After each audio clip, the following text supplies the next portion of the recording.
how I made this Claymation stop motion character. So this character is made from clay and it has a 3D printed armature inside, which I'll let you know where you can download those files from later in the video for free. Also, the character that I've made doesn't have a name yet. If you want to name this guy, just comment down below. Hi, I'm Chris and I make stop motion animations, puppets and props as a job. And I'm here just to share some techniques and knowledge with you all. But looking more at the character, what I can do is bend the leg right at the knee and it poses really well, just like an actual knee would. And this works really well if you're animating the character running or walking, just because you have so much posability with the legs. The armature inside is a combination of wire and 3D printed parts. There's no spring back, it just stays exactly in the position that I posed it. And if I zoom in here, you can see the armature's been wrapped with a thread. And this gives the armature a bit more texture for when I'm sculpting on the clay, really helps it stick on. So the basic parts for the armature are printed on a FDM printer. That is the parts like the head, the chest, the hips and the feet. And in this example, I'm printing with PLA plastic, using this setting in the Cura Slicer software called Fuzz. I find this gives the clay a really good foundation to embed itself onto and stick onto, just so it doesn't slip off as you're animating or sculpting it on.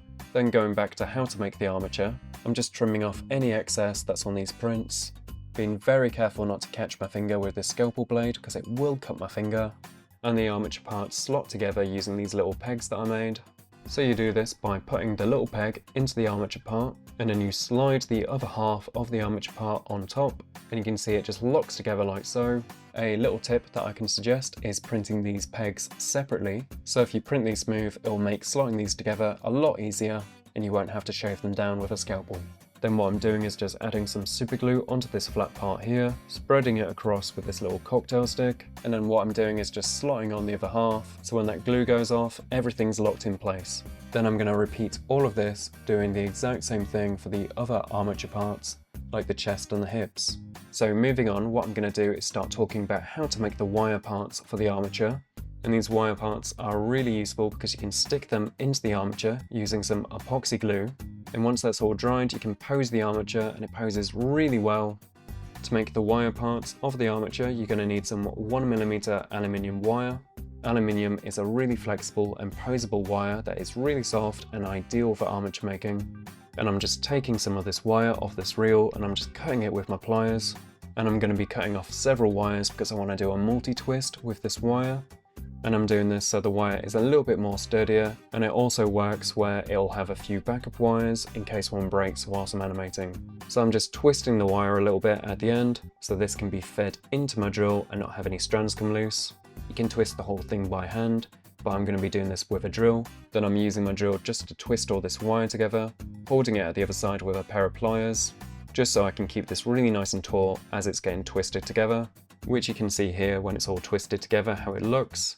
And if I bend it like this, you can see how well it bends and how soft it is. So I'm going to move on to making the arms. If you want to keep the hands really simple, what you can do is just bend the wire at the end, just curving it off. And then what you want to do is bend the shoulders at the top, so you have nice rounded off shoulders that can be posed as you're animating. Then what I'm going to do is show you how to make hands for the character. So I'm taking this wire and I'm making a little bend in the side. So I'm just twisting together this little loop, that's going to be where the thumb is. So I've bent the wire upwards, and this is to make a second loop, and that second loop will be the first finger of the hand. And then I'm just twisting this second loop together. Because I want to keep this hand quite cartoonish, I'm just going to make 2 more fingers. So on the hand there's just 3 fingers. That's just so I can keep it a little bit more cartoony. I don't want a realistic number of fingers on the hand because I find it kind of crowds the hand a little bit too much. So I'm going to keep it very similar to something like The Simpsons, where there's a thumb and 3 fingers. According to this magazine, in another 1,000,000 years, man will have an extra finger. 5 fingers? Ooh, freak show. After that, what I'm doing is just cutting the wire here, so at the bottom of the arm, all the wire is the same length. Then what I'm doing is taking a new piece of wire and I'm just threading that between the fingers and just looping it over the hand. And I want that positioned between the index finger and the middle finger. And that's just so when this wire goes up and over to make this little loop, the 2 middle fingers just hold that in place so it doesn't come loose. Then I'm just twisting all the wire together using my drill. You can twist this by hand if you wanted to, but I find it a lot easier and quicker just to use a drill. If I compare this to this other hand that I made, you can see the wires are too long on the new hand. So to cut these down, I'm just cutting them with my pliers. Afterwards, what I'm doing is applying some Yoo-hoo glue onto the wire fingertips. This stops the wire from untwisting itself and coming loose. I'm then using a cocktail stick to remove any excess glue. Then I'm positioning the hand that I've already trimmed down over the second one that I made off screen, and I'm using that as a template so I know where to trim down the fingers and make them both symmetrical. Then what I'm doing is just doing a dry fit, where I'm just fitting the wire into the armature parts, then trimming them down just so they can fit into the armature and be the correct length. And I'm doing this without any glue just to make sure it all fits before I start mixing up some glue. Then I'm just sizing up the arms for the armature, kind of just guessing where the shoulders should be, and then I'm just placing them next to each other so I can copy across that little bend, so that bends in the exact same place and the exact same shape on both arms. Then I'm just chopping off this excess wire just so it fits inside the armature. Then after finishing assembling this armature, what I'm going to do is start dismantling it, and that's just so I know which one's which when it comes to gluing, so I know which wire plugs into which part. So moving on, I'm going to start gluing together the armature, and the glue I'm using is called Z-Epoxy. It's a really strong epoxy glue and it sets in 5 minutes. And this comes in part A and part B, and you just mix them together. If you're mixing this glue, do consider safety. Mix this in a ventilated space and wear gloves because it is toxic, and don't let children or pets near the glue. Once that's all mixed together, what I'm doing is grabbing a cocktail stick and I'm just scooping up some of that glue and applying it onto the wire. I'm then applying the glue into the whole of the armature, making sure that both the pieces have a good contact area with the glue. Then what I'm doing is slotting the two together, making sure the wire is fully pushed inside the armature part, and remove any excess glue that's overflowing. I'm then repeating this for all the armature parts and the wire. Then what I'm going to do once everything is glued is that I'm going to leave the armature here on my cutting mat, and I'm going to let the glue harden for a few hours before I handle anything, because if you handle this too soon, what will happen is that the glue won't bond properly. But if you're wanting to make a more realistic armature that bends at the knees and elbows like this, what you need to do is restrict the character by giving them bones. So to make these restricting bones, what I'm going to do is get some milliput. So this comes in 2 parts, and you mix it together very much like the epoxy glue, and when you mix it together it eventually dries and turns as solid as a rock. So I'm going to be using some leftover white milliput for this from another project. It's a bit difficult to tell when it's mixed together, so I would recommend the yellow or the terracotta one, and that's just because it's a bit easier to tell when it's all mixed together, because if it's not mixed up enough it won't dry up and harden. And I recommend wearing gloves for this because I'm not entirely sure if it's skin safe. After mixing this together, I've ripped off a small piece of clay, so I can wrap this clay around the wire and make sure that it's got a nice coverage around where the upper leg bone would be. Then using a sculpting tool, what I'm doing is just shaping the bottom of the bone and just tidying it up. If you want flexibility for the wire, let's say around the hip and around the knee where you want it to bend, what you need to do is leave it some space, and that's just so you've got enough space where the wire can actually bend, and you want to give it a good amount of space, I'd say about 1 centimeter. I find that's a pretty good amount for letting the wire have some flexibility without being too restricted. You want to give the knee and the ankle plenty of space so the wire can move. Again, 1 centimeter should be enough. I'm then going to repeat all these steps for the other leg. Afterwards, I'm just moving on to the arm, which is really similar to the legs. Wrapping and sculpting the clay around the wire. Make sure to leave plenty of space for movement in the shoulders, the elbows and the wrist. So this is how the armature looks after you've sculpted on all of the bones. It can be posed really well, and the legs bend in the knees and the ankles just like they should. Then moving on, what I'm going to do is start prepping the surface for clay, and that's just adding some texture onto the armature so the clay doesn't come loose as I'm animating, and it helps the clay bond onto the armature. But before I explain that, I need to do my ad read. Sadly, there's no sponsor, which means it's sponsored by me. So I need to remind you to like the video if you're enjoying it, subscribe if you want to see more videos and learn more about stop motion, and comment down below for any video requests and future tutorials. Also, the character that I've made doesn't have a name yet. If you want to name this guy, just comment down below. And as well, I've got learning resources on my Patreon if you want to learn more about stop motion. And that's where you can find the designs for my free 3D printed armature that I'm using in this video. And as well, I'll make sure to have the upgraded and improved versions on there as well for free. But with all that said, back to the video. So at this point, what we're doing is just prepping the armature to be used for claymation. So what I'm doing is just taking some fabric glue and I'm just applying it onto the armature, So I'm just spreading this around, trying to get a good coverage over the arm, the hands and the fingers. And what I'm going to do next is start wrapping this wire with some thread, and this is just normal sewing thread. To start wrapping this around, what I'm doing is I'm holding one end with one hand, and then I've got all the rest in my right hand as I'm just wrapping this around the wire. You want to keep this pulled really tightly so everything's nice and tightly wrapped. Then I'm going really slowly around the fingers. It's quite difficult to do and quite fiddly, so I'm going really slow. Then once that's all wrapped, what I'm doing, I'm just wrapping it back up to the top of the arm, near where the shoulders are, and then just adding a little bit more glue to the end.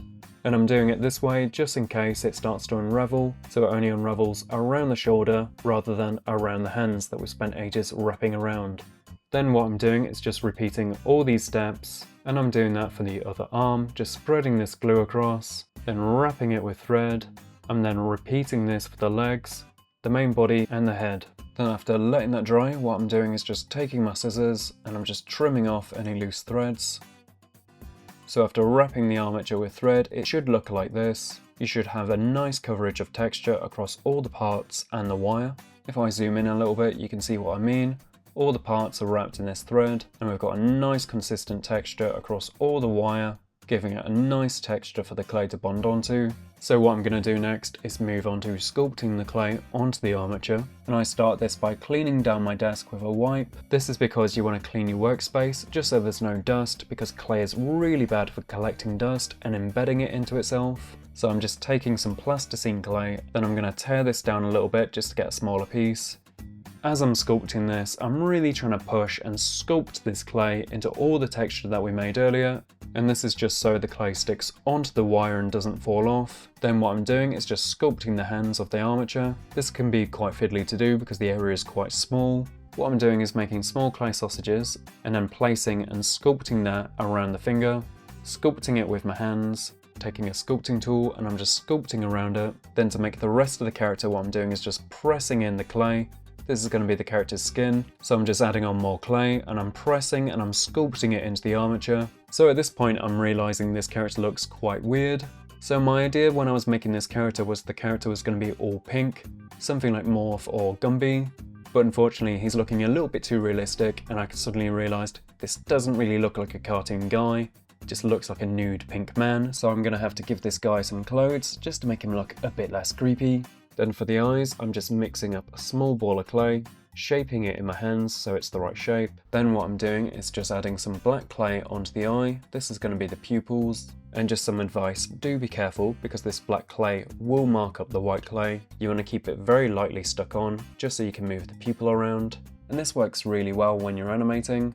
Then to make the character's clothing, I'm just flattening down this clay. I'm using a pasta roller machine, so I've taken this small piece off and I'm just cutting it to size. And then I'm just wrapping this around and sculpting it into the surface, sculpting it with my hands. Afterwards, I'm making some thinner strips of clay using my extruder tool, cutting it down to size using my scalpel and sculpting it onto the character. And I'm building this up in layers from the clay. Then I'm going to start making some clay for the hair. When making this character, I was using a clay that I've never used before, and its name is Scholar Color Clay. I don't recommend it, and it's really too sticky to really animate with. To make the clay a little bit less sticky, what you want to do is cover the character in talcum powder. You only need to use a small amount of talcum powder to get a nice coverage all over the clay, but because I was using a brand new bottle of talcum powder, it's completely caked this in talcum powder. Way too much has gone on, so I'm just trying to work it into all the surface area. So to remove some of this talcum powder, I'm just using my sculpting tool. I would also recommend using a clean paintbrush just to get into all the little details and go very lightly so you don't actually mark up the clay. Then to remove any further excess talcum powder, I'm just wiping this away with a wet wipe. A lot of the surface talcum powder will stay. You're just wiping off a lot of the excess of the talcum powder. And just to reiterate, I did this just because the Scholar Color Clay is so bad, it's really sticky and too tacky for claymation. A good clay that I would recommend is either Nuplast Plasticine, which unfortunately is out of business, and the new supplier of that is Hue Clay. If anyone else has a good recommendation for claymation clay, do recommend it in the comments. I would love to know what people have tried. After adding talcum powder onto the character and removing any excess, I'm just putting the pupils back onto the eyes, and I'm adding on a very simple mouth as well. And this is just a small piece of clay that looks like a mouth, and I can sculpt it into different expressions, making it look happy or sad. But also I've given this character a mustache to give him a bit more personality.